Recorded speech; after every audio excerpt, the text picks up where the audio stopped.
Salut tout le monde, c'est Yano Pippo. Alors pour celles et ceux qui ne le savent pas, sur TikTok, je propose une série qui s'appelle Histoire de la Sicile, dans laquelle je vous propose de voyager à travers l'histoire de la Sicile, de ses origines jusqu'à nos jours. Et puisque de nombreuses personnes me l'ont demandé, eh bien pour fêter les 2000 abonnés sur la chaîne TikTok, j'ai décidé de créer une playlist sur ma chaîne YouTube pour vous proposer tout simplement de partager à celles et ceux qui n'ont pas TikTok l'histoire de la Sicile. Dans cette playlist, je rajouterai au fur et à mesure, assez régulièrement, mes nouvelles vidéos TikTok, mais du coup sur YouTube. Étant donné que sur TikTok les vidéos durent entre 1 minute et 3 minutes maximum, j'ai décidé de les regrouper en plusieurs groupes. Du coup celle-ci est la première vidéo, et il y en a d'autres qui vont suivre à chaque fois avec plusieurs parties que je propose sur TikTok. Sur ce, bon voyage à travers l'histoire de la Sicile. Bon, c'est pas la première fois qu'on me le demande, du coup on va pas faire les choses à moitié. Je vais faire plusieurs petites vidéos sur l'histoire de la Sicile. Voilà. Et n'hésitez pas si vous avez des questions, voilà, comme ça je peux en même temps rajouter d'autres vidéos, voilà. Les tout premiers habitants de l'île, on ne sait pas forcément grand-chose sur eux. On sait qu'ils venaient d'Afrique, qu'ils étaient probablement de couleur de peau noire, et qu'ils vivaient dans des grottes. Entre autres celle-là, il y a ces fresques, enfin ces dessins, ces peintures muresques, dans la grotte d'Addaura. On retrouve énormément de sortes de galeries, de villes creusées dans la roche, dans les falaises, en très haute altitude. Tout simplement parce qu'à l'époque, c'est pas que les gens voulaient vivre dans la montagne, hein, c'est que le niveau de la mer était totalement différent. Le niveau de la mer était bien plus haut qu'aujourd'hui, du coup, quand toi tu vas à la montagne, à l'époque c'était la plage. Mais la partie 2 va être plus intéressante. C'est maintenant que les choses sérieuses commencent. Histoire de la Sicile, partie 2. Donc maintenant, on va parler des Sicanes, ou Sicani. Alors eux, c'est clairement le plus vieux peuple reconnu en Sicile comme étant tout simplement le premier peuple, sont les plus anciens. Ils ont été reconnus comme tels par les Grecs. Et les Grecs pensaient que les Sicanes avaient une origine ibérique, donc ils venaient de l'actuelle Espagne. Tout comme les premiers hommes qui vivaient en Sicile, ils ont commencé à vivre dans des grottes. Et ensuite, ils ont commencé à construire des villes, dont la plus ancienne, on pense, qui était leur capitale, Muxaro, qui date du 6e siècle avant notre ère. Souvent des villes en très haute altitude, en montagne. Alors, je le rappelle, il y avait la mer pas loin, donc c'était au bord de mer, c'était pas en montagne à l'époque. Muxaro est encore habité aujourd'hui sous le nom de Sant'Angelo Muxaro, et les descendants se disent être pas tout simplement les descendants des Sicanes. Mais ce qui nous intéresse vraiment sera dans la partie 3, le culte des déesses mères des Sicanes. Histoire de la Sicile, partie 3. Les Sicanes ont d'abord commencé à vénérer la Grande Mère, à partir de laquelle vont naître toutes les déesses mères de Sicile, enfin des Sicanes. On verra plus tard que certaines viennent d'autres peuples, mais il y en a quand même qui sont nées directement en Sicile. Une déesse mère qui est née en Sicile et qui va nous intéresser, c'est Démétra. Pour comprendre la déesse Démétra, il faut comprendre que la vie et la mort n'étaient pas séparées en deux. En fait, les Sicanes croyaient en un éternel recommencement. Si les Sicanes étaient déjà polythéistes et animistes, c'est-à-dire qu'ils croyaient tout simplement aux esprits, en l'âme, voilà. À partir du culte de Déméter va naître également le culte des ancêtres, ce qu'on appelle le manisme. Et c'est comme ça que va naître la Festa dei Morti, la fête des morts, qui est une fête qui est encore pratiquée aujourd'hui en Sicile. On va en parler un peu plus dans la prochaine partie. Histoire de la Sicile, partie 4. Donc la fête des morts, c'est une fête qui date du 6e siècle avant notre ère. On ne sait pas à quelle époque ça se fêtait à l'époque. En tout cas, aujourd'hui, ça se fête le 2 novembre. Alors c'est une fête très joyeuse, et vous vous demandez sans doute, mais qu'est-ce que c'est que cette fête du coup? Qu'est-ce qui se passe ce jour-là? Alors ce jour-là, bien sûr, c'est la fête sur toute l'île. On mange de tout, on boit de tout. Mais surtout, le plus important, c'est quelle est la croyance derrière. Et depuis le 6e siècle avant notre ère, la croyance n'a pas changé.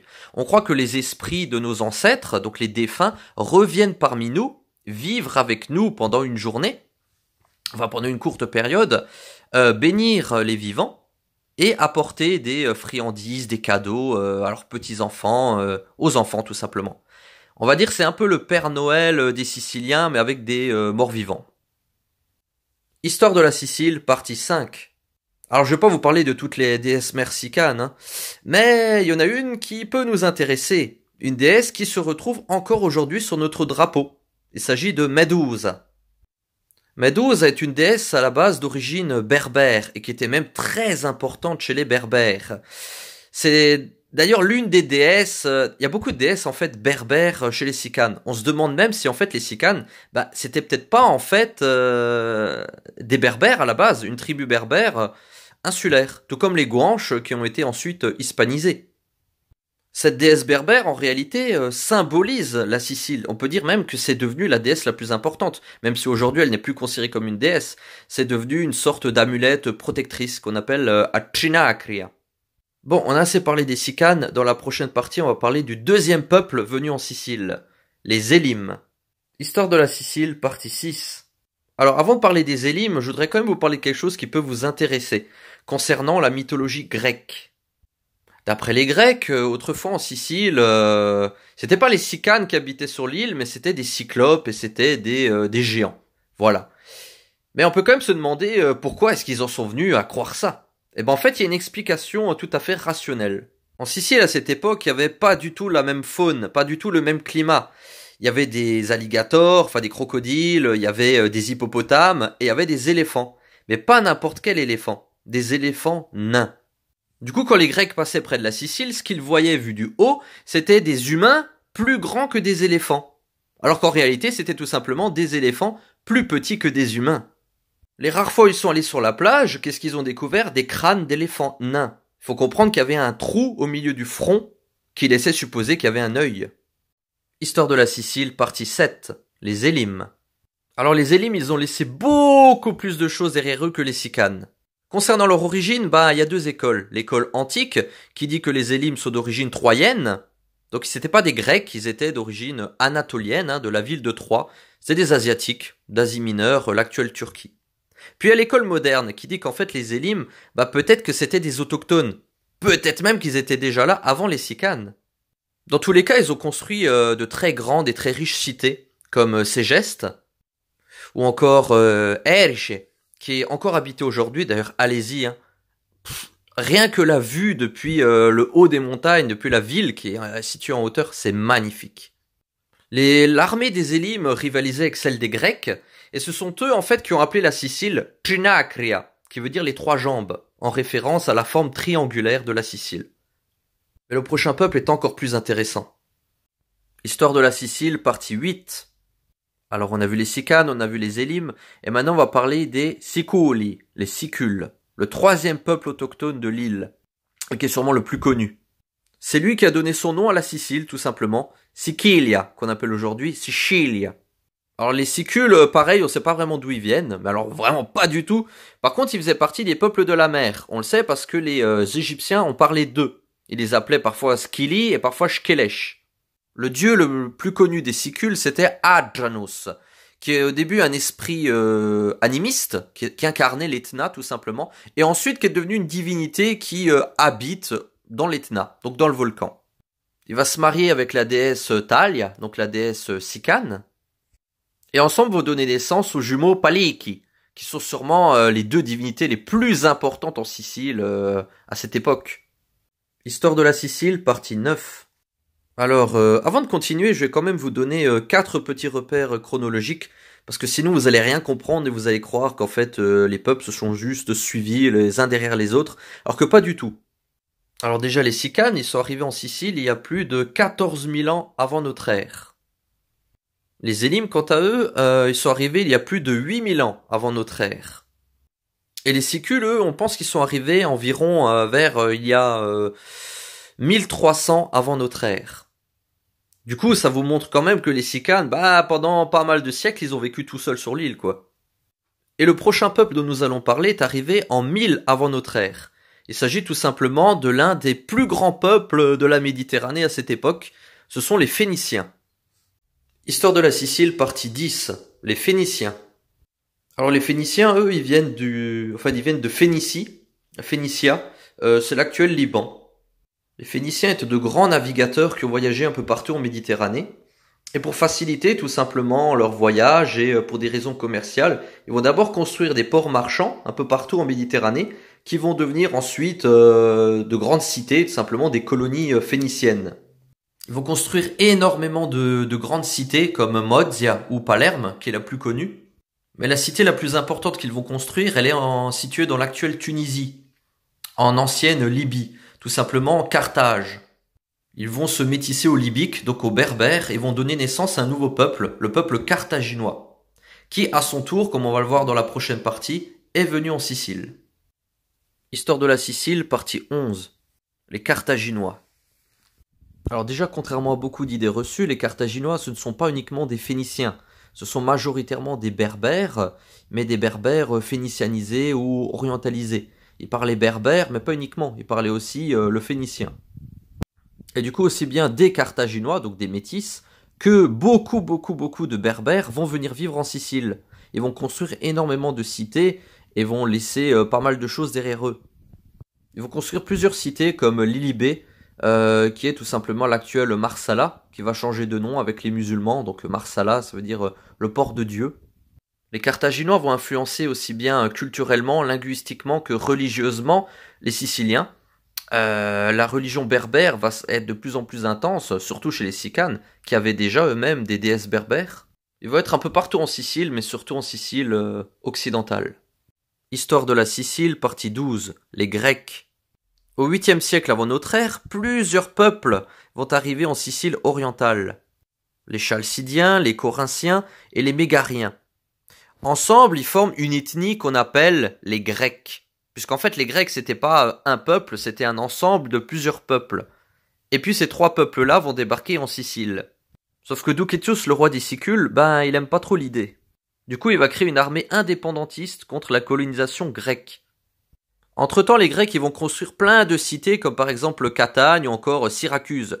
Et c'est justement avec les Syracusains, pour une raison qu'on ignore, que les Sicules vont décider de se mélanger, se métisser, et vont créer ce qu'on appelle le peuple siciliote. Suite à ce mélange, la Sicile fait partie de ce qu'on appelle la Grande Grèce, et Syracuse va même rivaliser avec Athènes. On l'appelle l'Athènes occidentale. Mais on va voir dans la prochaine partie qu'en fait les frontières durant l'Antiquité ne sont pas aussi simples que ça. Histoire de la Sicile, partie 13. Est-ce que la Sicile était plus carthaginoise ou est-ce qu'elle était plus grecque? C'est une question que j'entends souvent.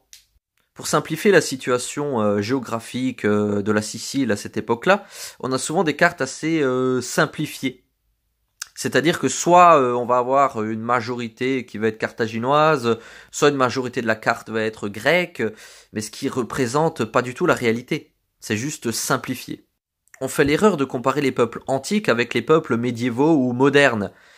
C'est-à-dire qu'à l'époque, il n'y avait pas les mêmes frontières qu'aujourd'hui, ça fonctionnait pas pareil. Chacun vivait dans sa cité, il y avait plein de cités, il n'y a pas que des cités carthaginoises ou des cités grecques. En plus, les Grecs, ça veut rien dire, il y a plein de peuples grecs, comme on l'a vu. Côté oriental, il y avait majoritairement des cités sicules, sicéliotes et grecques. Et côté occidental, il y avait majoritairement des cités sicanes, élymes et carthaginoises et berbères. Histoire de la Sicile, partie 14. Alors la civilisation sicéliote, aux côtés de la civilisation carthaginoise, c'est clairement l'âge d'or de la Sicile, antique.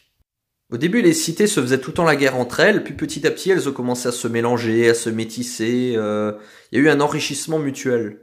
Il y avait de très grands marchands et très grands navigateurs carthaginois, ce qui va donner une culture très riche qui va également influencer les Sicanes. Les Sicanes vont adopter des déesses encore berbères, mais aussi phéniciennes, grecques et même égyptiennes, comme Isis. Le mélange de tous ces peuples va enrichir la Sicile. On verra plus tard que malheureusement, c'est ce qui va faire que la Sicile va être convoitée par un autre peuple. Il va y avoir de très grands philosophes, les sophistes siciliens qui débattaient avec Socrate, mais aussi de très très grands savants, comme ici présent Archimède de Syracuse. Donc ça, c'est sa statue que j'ai prise en photo à Syracuse. Elle est magnifique. Histoire de la Sicile, partie 15. Donc là, on va un peu parler des relations entre les Siciliotes et les Égyptiens. Faut savoir qu'ils entretenaient de très très bonnes relations ensemble. D'ailleurs, autrefois, les Sicules avaient rapporté le papyrus en Sicile. D'ailleurs, on trouve du vrai papyrus uniquement à Syracuse et à Alexandrie. Pour la petite anecdote, à un moment donné, les Égyptiens avaient oublié la recette du papyrus et ils avaient dû demander de l'aide aux Syracusains. À son apogée, la civilisation sicéliote va construire le Syracusain sous la demande de Hieron II. C'est le plus grand navire connu jusqu'à ce jour de l'Antiquité. 120 mètres de long, capable de transporter 2000 tonnes. Comme vous le voyez, il y avait des colonnes, des statues. Le mât, en fait, c'était une statue Il n'était pas fait pour naviguer, c'était un cadeau. Il va être offert à Ptolémée III d'Alexandrie, qui va le renommer l'Alexandria. Là, on peut clairement parler de l'âge d'or de la Sicile antique.